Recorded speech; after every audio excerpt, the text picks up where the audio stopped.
is Steve Politi from NJ Advanced Media, and welcome back to the Rutgers Rant, joined as always by James Cratch, Keith Sargent, and fellas, we've got a mystery on our hands. Load up the mystery machine, get the team together, call Scooby, throw him in the back, Shaggy, Verla, who else was on that? I forget. Anyway, Chris Ash will not name he knows who the starting quarterback is. He's just not going to tell us. What do you think about that? I've left you both speechless. Yeah, I mean, that's what you think about it. I mean, I kind of saw this coming. Just based on not from his previous year. I mean, keep in mind in the past, this is a guy who has named his starting quarterback, like most coaches do. They name their starting quarterback. It's not really an industry secret. There's enough. Moles, at training camp, I'm going to let the fans know in on a little secret that everyone talks, and, between GAs and equipment managers and everyone knows what's going on in practice. Okay. So, everyone knows it's not a secret. UMass, I could guarantee you is preparing for one way, and UMass probably knows, who the starting quarterback is on Friday. So the point is, I wasn't surprised by it because just reading the tea leaves from Chris Ash over the last week or so, you kind of got the sense he was leaning this way that, and keep in mind, he's not the only coach who's not naming a quarterback. Mike Gundy over Oklahoma State. He didn't name a quarterback. The difference a little bit, Mike Gundy's playing a Power 5 opponent. They're playing Oregon State, pretty bad Power 5 opponent, but they're playing a Power 5 opponent nonetheless. Rutgers is a 15-point favorite against UMass. There shouldn't be, this cloak and dagger type secrecy. He should just name the starting quarterback. It's not just a media thing. Let the fans know who the starting quarterback is and draw some buzz and have some good positive media coverage the rest of the week. I think it's an unforced error and, it's just silly. I mean, the silly's the word for it, guys, right there. And the point, Crash, to this, if it was art-sitkowski, I think they'd name it. So, you wouldn't do that to the kid. He's a sophomore. He played all last season. You're not going to play this game for some advantage over a really bad, UMass team. So it's got to be McLane Carter. I don't know what you're gaining. I just don't. All right. So a little cloak and dagger. I guess there's no advantage to telling us, but it's just, again, Sarge made the point, we're not, this is not Michigan. You're playing UMass. Yeah, no, look, I think it's a little stupid that they're not naming the quarterback. I just think football coaches get in their own little heads. Look, right. UMass is going to prepare for both guys. I don't think there's really that big of a difference. What I think is more ridiculous, I wrote about this, is the whole, basically shutting down practice and not letting the players talk to the media to keep the secret going. That's just ridiculous. It's just so every other position group, like the fans can't hear from those kids and those guys can't. There are some good stories in there, guys, who one position, guys are going to start for the first time, freshmen are going to make their debuts. And, like Jonathan Lewis has been dinged up for most of training camp, but it seems like he's going to be ready to roll. How's he feeling, what are the young wide receivers who have impressed feeling, Because granted, some of these position groups, we haven't talked to these guys in a month. Yes. Because they've staggered after. So, I just think I saw someone on Twitter who was like, well, this is a make or break year for Ash. He's all in. He's pulling every string and straw he can. Look, if you're going into batten down the hatches mode before UMass, and let's be honest, we were at the press conference, the fans watched the press conference. Chris Ash was pretty tight. Yeah. And I just think that going into UMass, and I'm not saying you can overlook UMass, but you should go into UMass with a little bit of swagger. Of course. Yeah. You think Penn State and Michigan State show up for their $1 million paycheck season opener games and they're acting like no, come on. You should go in there thinking you're going to beat UMass by 4 touchdowns. You're a Big Ten program. They're an independent. It should be an FCS. Right. Go guys. He asked for, and he made a big point of asking for the fans to have belief in this team. And then gives them no reason. Why should they have belief? I don't know. You guys come up with that. It is amazing. You're right. It wasn't exactly an on-spot. It doesn't matter. Nobody cares what he says at the press conferences. Nobody cares if he wins the game. He doesn't care if he doesn't announce the quarterback. But it certainly does feel a little silly and a little tight and a little, I don't know. I just think it's bizarre to get like everybody out of their normal routine and to make changes. And then they're minor changes, but they're still unnecessary changes when you're playing UMass. Right. I just wonder about this. Like, if he's tight at the press conference, the coaches talk to their players through the media. Are the players watching that and being like, well, oh, coach is a little bit more concerned? It could have a good effect where they take it more seriously.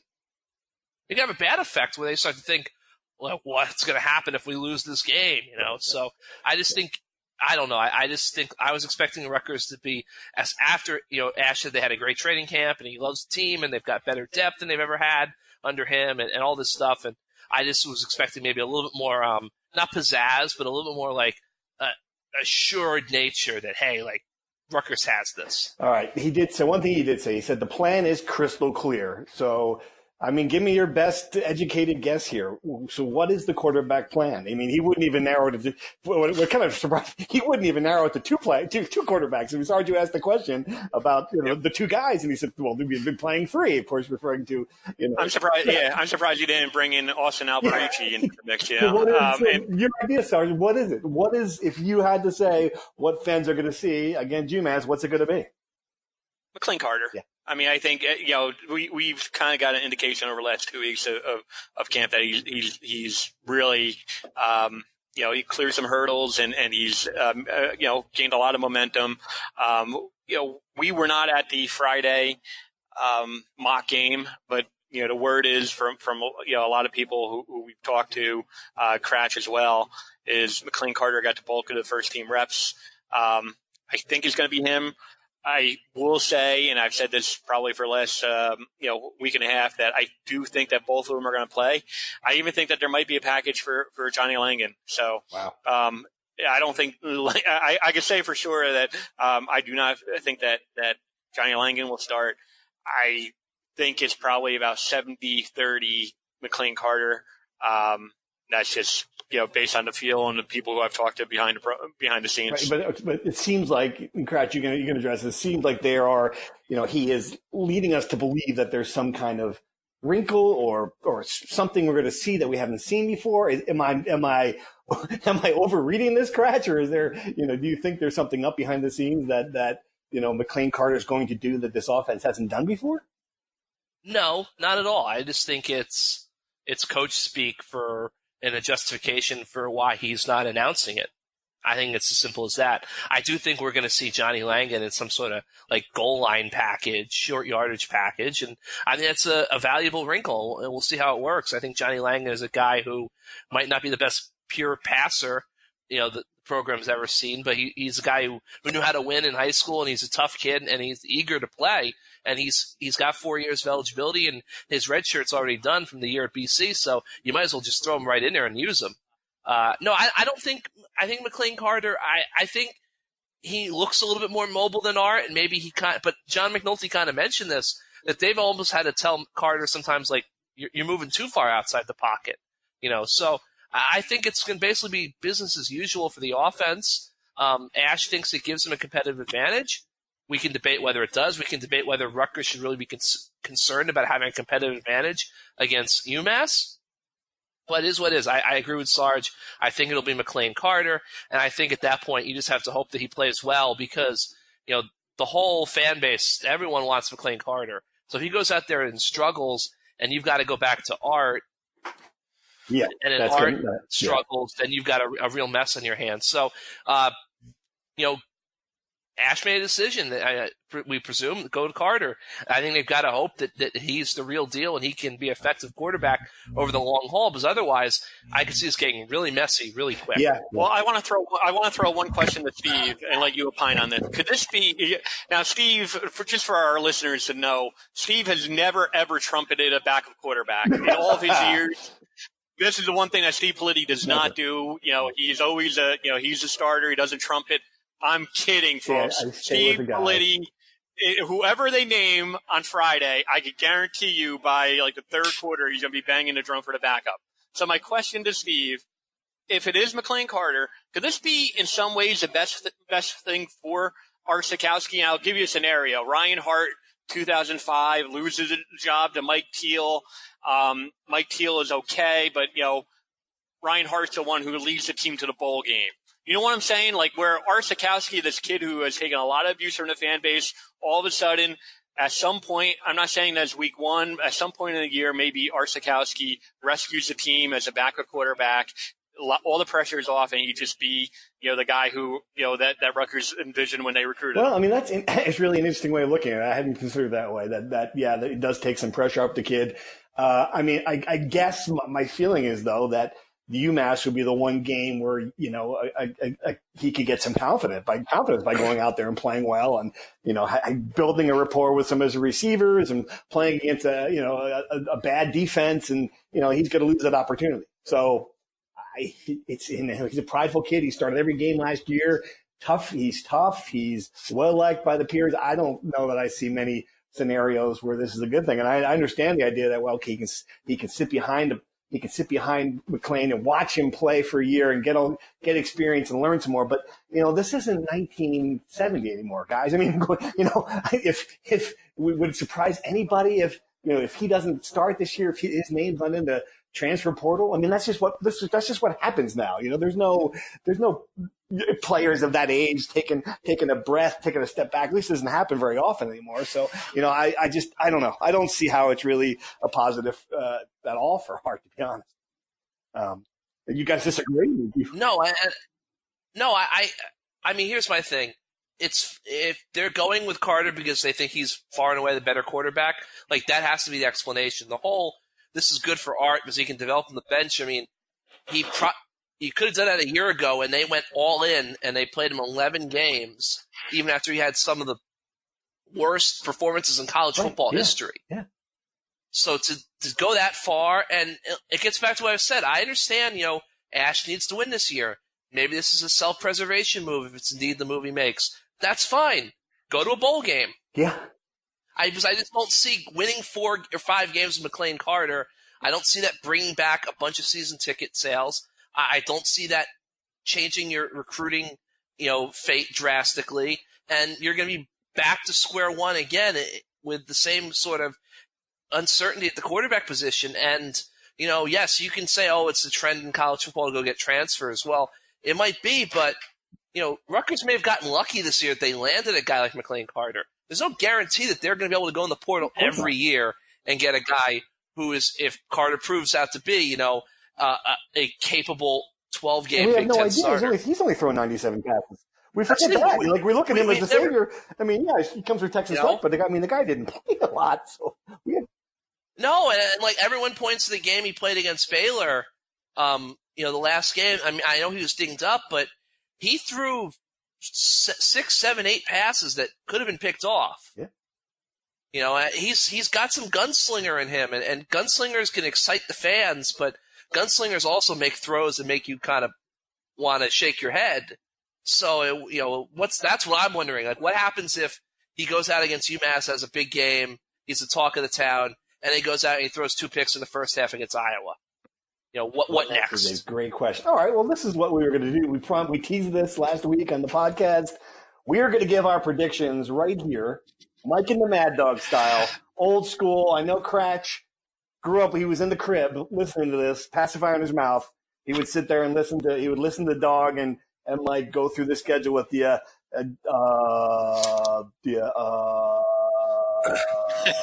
a win. It's a win. I win. All right.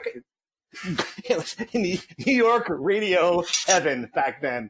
All right, so you guys ready? Have you thought this over? Do you know where you're going? I mean, you have the answers yet, or are you going to be doing it on the fly? You're ready. I'm ready. Okay. All right, I'm ready. All right. I'm ready. UMass, Hope season opener in Piscataway. Win or loss? I won't do this the entire time. I can't do it. Win. Big win. 15. You're laying them, or you taking them? Laying them. I'm laying them. Wow. Okay. I will regrettably lay them. Okay, all right. I tend to agree. Usually they do well against teams like this, but so I'm going to go with the win too. Hey, good start. Except this, they don't play in the MAC, so that helps. Iowa at Iowa, week 2. What do you got? Loss, but closer than people think. I have it as a loss, and it's one of those games where the score does not look bad at the end of the day, but anyone who sat down and watched the game would have never for a moment thought Rutgers had a chance to win the game. Like a 28-13 game that really feels like it's 48-13. I'm gonna go loss as well, though I do say having Iowa week 2 is certainly much better for this team than having Ohio State, which I think that loss obliterated their confidence last year. All right. Week 3, the game that matters after the bye, Boston College in Piscataway. Is anybody going to give them the win? Win! Sarge with the win. Okay. That is not going to happen. Win, and I'll tell you why. I just like the fact that they have a two weeks to prepare for the game. Boston College the week before plays against Kansas the week before. Rutgers has an extra week. Look, the game's going to be huge for both. We've talked about it. We'll have plenty of time to talk about it leading into it. It'll be a huge game. I think they're going to win the game. You say loss, Cratch? Yeah, I'm going to be the tiebreaker in that, and both the L2. I just don't. I don't see it. I think there's just a talent difference there. It's going to be pretty evident. So all right, so I give them the L. Here we go. Michigan at Michigan, September 28th. It's going to be a tough result for Rob Rob Ash. I think they're going. Oh boy, he went there. Sound the alarms, everyone. I did go there. Tough result for Rob Ash. Went there again. I'm going to go for a loss. All right, that's just loss. Well, I did write it, and believe me, I have been paying for it ever since. That story did not go over well. Okay, week 5, Maryland in Piscataway at the Shea. Who you got? Terps at the Shea. What you got? A win for Rutgers. Sarge, oh my goodness! No, they're gonna they're gonna lose the game because Maryland has got all that speed.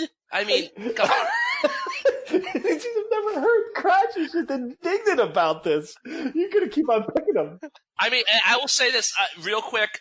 At this point, I have Rutgers at 1-4. I'm not reporting anything. I'm not making a prediction. I'm just saying if they're 1-4, October, we're gonna be leaving SHI Stadium. 3-2, covering a 3-2 Rutgers football. I think we are going to be 1-4.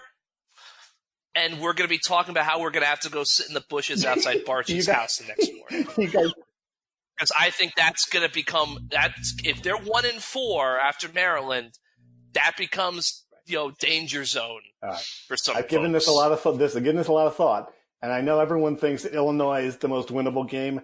I disagree. I think it's this one because it's at home and it's not. Again, it's a first-year coach, unlike the wounded.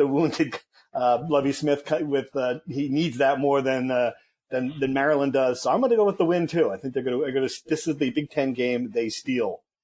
All right, we have differed now. 3-2. I'm 2-3. Cratch is 1-4 and in the bushes with his binoculars in front of Barchi's house already. Oh, dress warm. Okay, Indiana the week after at Indiana. The last time we went there was not one of my favorite work experiences. Who do you got? Dog. The Hoosiers are coming off a bye here. Okay. All right. Homecoming game for Indiana. Lots of pomp and circumstance. Go with the Hoosiers. All right. I'm predicting that Politi gets the shrimp cocktail for an appetizer. gets a medium rare steak. Maybe some cream spinach to go along with that over St. Elmo's, and that's coming off a Rutgers loss at Indiana. Rutgers loss. All right, so you're picking a loss too. Yeah, I'm picking a loss too, and I just think that the talent level in these two programs have I don't know. I'm just gonna get this. I'm just gonna get a good steak. That's all that really matters in that trip. Okay. Minnesota and Piscataway. Is this the Golden Gophers' first trip to Piscataway? Is that correct? Homecoming? We've been to Minnesota, but this is the first time they've come there. PJ Fleck will be doing some features on him. What do you got? Loss. I think this could be like the one game on the schedule that no one's really expecting, like outside of the big time teams in the East, that gets really ugly. There's a lot of Rutgers guys on that staff. They're going to want to prove a point. I could see Minnesota coming in here and like hanging 50 points. Grim Reaper has spoken again. I'll give it an L as well because I just have a hard time seeing them beating a team even like Minnesota that you would think would be a bowl contention. All right, here's another big one: Liberty in Piscataway, celebrating the 1970s, 80s, and 90s according to the schedule. I don't know what that means. What do you got? Liberty. This is a big one. Who's winning that one? Rutgers win, and they are now 4-4 heading into November. Hallelujah, Cratch. This will be a loss. Liberty is now a team of destiny with Hugh Freeze, who thankfully is recovering from his scary staph infection in his back. I've been saying Liberty's going to beat Rutgers for months now. I'm not going to jump off the train at this late juncture. So, what is that? That's now 1, 2, 3, 4, 5, 6, 7, 8. That's 1-7. I think they will have lost 17 of their last 18 games in your prediction. Well, isn't that correct? No, 18 of their last 19. Good grief. Hey, Sarge, who would ever thought that I would no longer be the asshole? How about that? All right. I got to pick. I'm going to pick Liberty. I'm going to pick Rutgers to beat Liberty. I think that, I don't know. I mean, come on. It's Liberty. If they don't beat Liberty, let's just close the whole thing down. Okay. Illinois, in Champaign, not a great road trip. Who do you got? Get your bowl stories ready. Rutgers will be 5-4 coming out of Illinois. A win on the road in Champaign. Champaign in Champaign. Wow. Okay.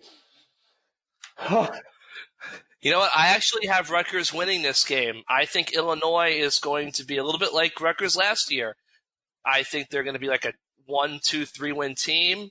I just think that last year was probably a little fluke. I don't think they're a terribly strong roster. I don't think Lovie Smith's going to get it done there.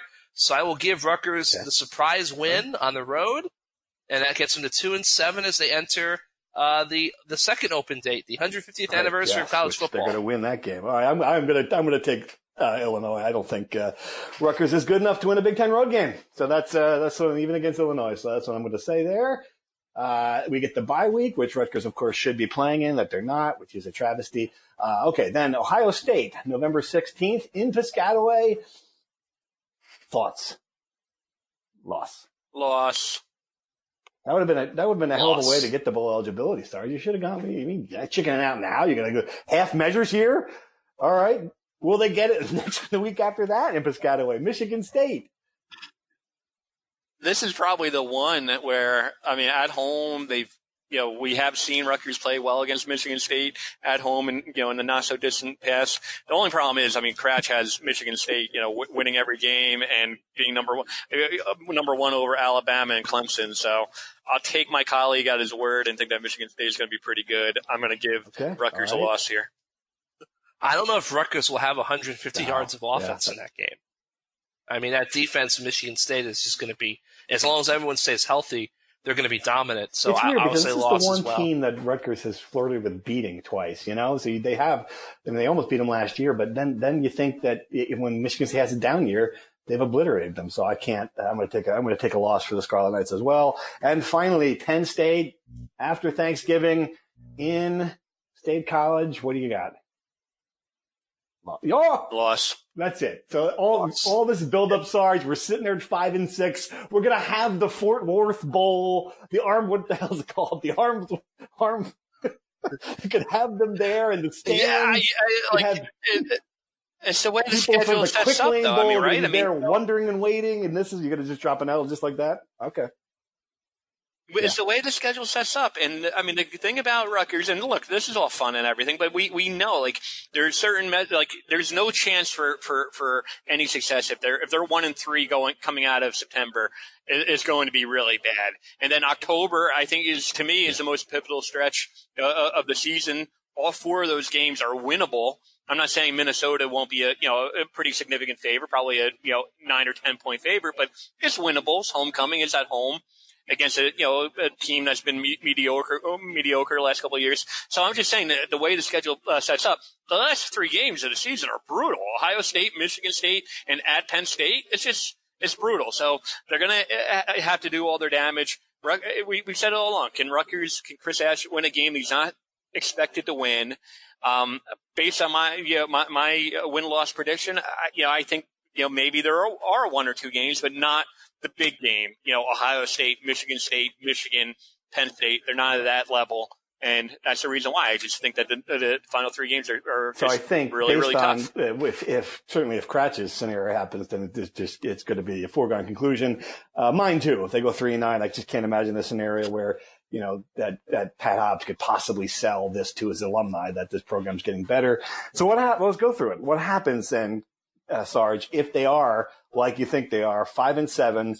The wins they have are against teams that are on the same level or lower than them. They're kind of doing what they're supposed to do, essentially. I mean, is that enough? Is that enough? My gut, and this is, again, we're all just speculating on like scenarios, right? I would say if my scenario played out and they're 5-4 coming out of November 2nd out of Illinois, Pat Hobbs, if he really wants Chris Ash to be the guy, uses that opportunity. He has 2 weeks with a bye. Uses that opportunity to give Chris Ash even after all he did last 2, it would be going completely against what he said last year. They'd be 5-4 at that point. He'd talk about recruiting. He would say that we have significant improvement. We at that point we would have beaten Illinois on the road, Boston College, Maryland. I think he would use that the momentum from that as the opportunity to extend Chris Ash based on my scenario. Again, I think we've talked about it last week about the season ticket thing is certainly something to watch. Fans in 2019 more than ever have the power to influence decision based on their pocketbook. Based on their wallets and spending money, and if the attendance is as bad as we think and the atmosphere is as bad as we think, maybe that comes into play.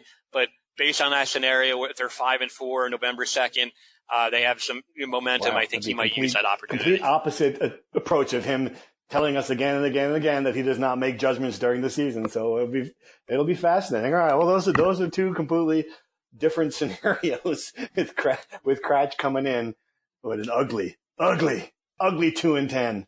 All right. You guys want to move on? Any other thoughts on the schedule, or you will go straight to True and False here? I mean, I can see them winning 3 games. I can even see them winning 4 games. Yeah. But 5 games. That's a lot. With all the question marks, so many things have to go right just to win 3 games, in my estimation. If they get 5, it will be, that would be something. All right. True or false? You guys ready? Ready? All right. You know the drill. I'm ready. True or false? We'll discuss it at the end. First one, true or false? Whoever Ash names as the starter will start all 12 games this season. True or false?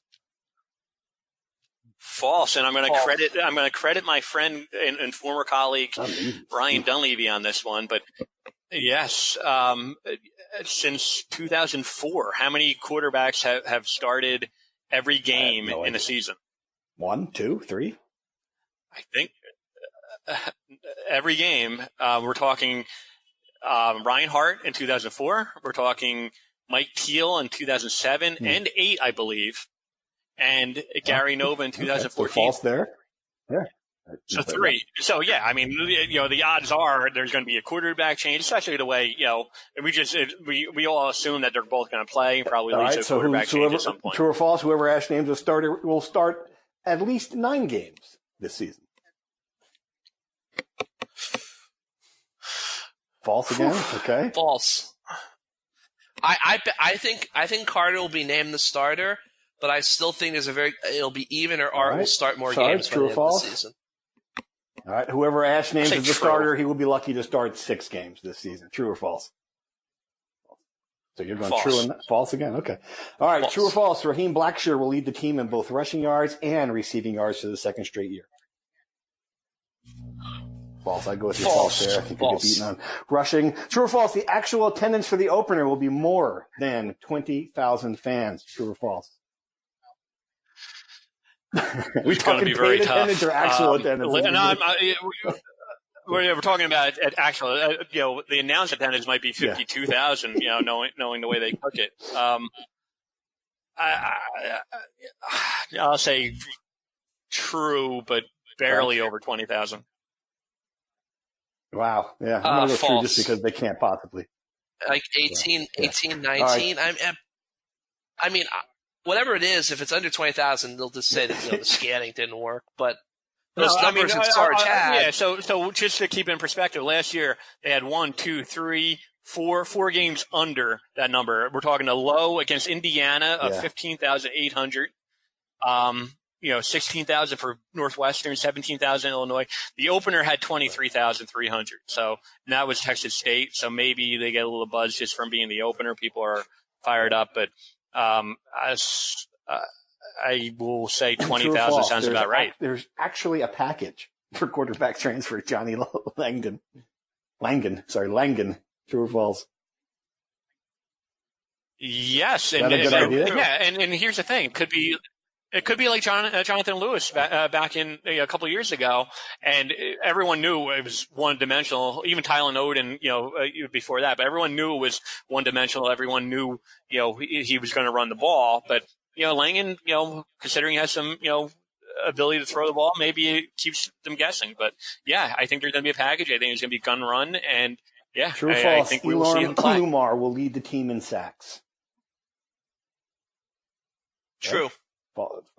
False. Mike Davidoff. Yeah, I was going to say Davidoff would be a good, but based on last year, that was a low number. So we'll see. All right, that's all I got for true or false. You guys broke the rules and discussed them as we were going, so I'm not sure we need to address them anymore. Although I will say that if Raheem Blackshear does lead the team in rushing yards and receiving yards, it does. I mean, that doesn't spell, that's not good news, I mean, they both, because I think Pacheco needs to get the ball more, and they just need to find a guy, a wideout who can, make plays on a consistent basis. If they don't have that this year, it's going to be rough. All right. Let's go to reader mail. As you guys know, we haven't talked about it yet, but we have our Rutgers Insider program, which would NJ.com /text. It was going strong today too. Let me tell you, we had a lively discussion via text from lots of comments from people when Ash decided not to name a quarterback today. It was some funny stuff, some back and forth. Every week we're to try to answer questions here in the podcast that people who subscribe and text us in do. It's just one of the many perks in addition to getting our lovely insights. All right, so here is a question. Have you seen enough from Johnny Langan to keep him at quarterback? What do you think, guys? Based on the actual question, no, we haven't seen enough to say anything at this point. I will take them at their word to say that he's a quarterback and not a wide receiver. But have we seen enough? No, we haven't seen enough of any. I can't tell you that art-sitkowski is a quarterback at this point. I guess, from what I've seen, he doesn't look like he has from what I've seen, there's a reason why Boston College wanted him to change positions. I'll say that. I'll say this. I mean, I spent all day, all Friday night and Saturday morning talking to people who were at the scrimmage who told me that McLane Carter was the guy who got the bulk of the first team reps. I didn't report it for the newspaper because I have a threshold of reporting, and it's really hard for me based on what people think that they saw without me knowing. So to answer the question about Johnny Langan, I can't tell you whether or not he's a quarterback because I haven't seen him. Another good question. Do the skill sets of our top 2 quarterbacks require different approaches in game preparation and execution depending on who is the starter? Cratch, what do you think? I don't think so. I think that they're much more similar than maybe people are letting on to. or realize. I mean, they obviously have different body types, but I don't think that's a big issue here. I think that they're going to run McNulty's offense no matter who it is, and we expect it to be Carter. Right. I think that's what they're going to do. And here's another, we've talked about this a little bit, but how much does the short-term benefits versus the long-term picture factor into the quarterback decision? And if it's McLane Carter, we have an answer. What do you think? I think they're trying to win now if it's Carter. Yeah, 100%. I mean, that's basically it. I mean, for Chris Ash, early on in his tenure, talked about needing to identify a quarterback and get his own quarterback, and he thought that he had one with art-sitkowski. If he goes with McLane Carter, it's about self-preservation and it's about winning games, and it does. No matter what they say, it's an indictment that they failed last season at developing quarterbacks. They're not going to say it. I'm not going to throw them over to because it happens. But. It is what it is. They did not develop art-sitkowski into a 3 or 4 year starter, which they kind of thought they were going to be able to. All right, let me go through really quick. See, anything else that is a good question? Someone asked if they're releasing a full depth chart at any point. Do you know that? Are they going to eventually give us a depth chart? They are. I mean, Levy's going to open for it. Put it this way: Michigan got slammed. And all the Rutgers people, at least on the inside of the program at the time, all laughed about it and go NJ.com for doing that. Harbaugh, come on, what are you doing? Not giving a depth chart. They did not give a depth chart today. And when the worst part was Chris Ash, we talked about him playing coy with the quarterback thing, but then the defensive coordinator, I asked 2 questions point blank, the 2 position battles that were undecided in training camp were nose tackle, nose guard between Dugan and Julius Turner, and strong safety between Izzian and Malik Dixon. And he dismissed both questions. It was like I asked whether or not he wore, pink pants to practice or something. It was like he could not have wanted to answer a question any less. I mean, look, it's not about the media. It's about asking questions that the fans want to know. We get it all the time. We're like, why do you always focus on the quarterback? And there's reasons for it. But when we're asking a simple question on who's going to start a strong safety or who's going to start a nose tackle, just tell us. They're both going to play. We know that, right? They need as many every defensive lineman who can play in the team is going to play against UMass. It's silly. Just silly. We need a game. We need a game. Right, and thank goodness there's one on Friday. Hey, we're going to be there. I hope you guys are going to be there too. If you see us, say hello. If you wave or, like I did to my Little League umpire in 1980 something, you can wave the double-fisted bird if you want. However, whatever gets you happy. Season's finally here. Looking forward to it, guys. You ready? Are you ready? I can't believe I went 5-7. By the way, I know this is going to be something that is going to kill me. It's like every year I do it. The guy standing there at the blackjack table against all odds, going, you know what? I got an 18, but I feel it. I'm feeling it this time. Hit it. This is it. This is the year. I just don't want to cover coaching searches, but I want my December to be coaching search free. We know where to find them. Okay. On that note, we'll leave that little tantalizing project there. Steve Politi, James Cratch, Keith Sargent signing off. Thanks for listening. Bye.